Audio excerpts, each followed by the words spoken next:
2 October રાષ્ટ્રપિતા મહાત્મા ગાંધીજીની જન્મ જયંતિના દિવસે સ્વચ્છ ભારત મિશનના શુભારંભના 10 વર્ષ પૂરા થવાના ભાગરૂપે સરદાર ટાઉન હોલ રાજપીપળા ખાતે નર્મદા જિલ્લા પંચાયત પ્રમુખ ભીમસિંહ તડવીના અધ્યક્ષસ્થાને તેમજ નાદોદના ધારાસભ્ય ડોક્ટર દર્શનાબેન દેશમુખની પ્રેરક ઉપસ્થિતિમાં સ્વચ્છ ભારત દિવસની ભવ્ય ઉજવણી કરવામાં આવી હતી।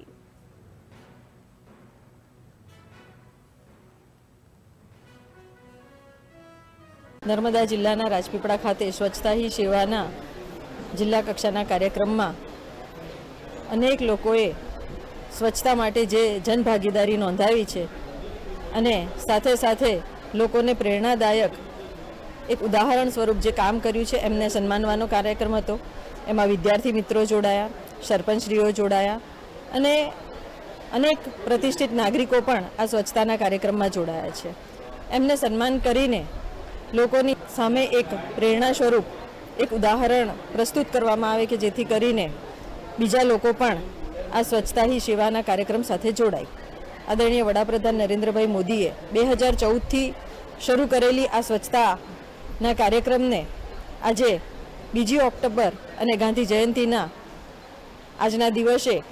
શરૂઆત જે કરી હતી એમણે એના અનુસંધાનમાં આજે આ કાર્યક્રમ રાખવામાં આવ્યો અને એ કાર્યક્રમ થકી આ દેશને, આ રાજ્યને, આ જિલ્લાને અને આ ગામને સ્વચ્છ અને સુંદર અને હરિયાળું બનાવવા માટે કે જેથી કરીને એના દ્વારા પ્રવાસનને પણ ખૂબ સારો વેગ મળી શકે અને સાથે સાથે લોકોના સ્વાસ્થ્ય પણ નિરોગી રહી શકે અને પોતાના ગામડાઓ જો સુંદર હશે તો અનેક લોકો એ ગામડાઓમાં આજે ફરવા એટલે કે પ્રવાસન ક્ષેત્રે પણ આવી શકશે। આજે વડાપ્રધાન નરેન્દ્રભાઈ મોદીએ ખૂબ સુંદર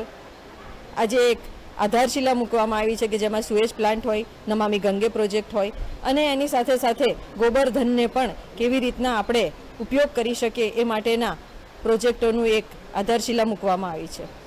આજે દેશને સ્વચ્છ અને સુંદર બનાવવા માટે અને બીજા દેશોની સાથે વિકસિત ભારત બની શકે એ માટેનું આજે આયોજન થઈ રહ્યું છે।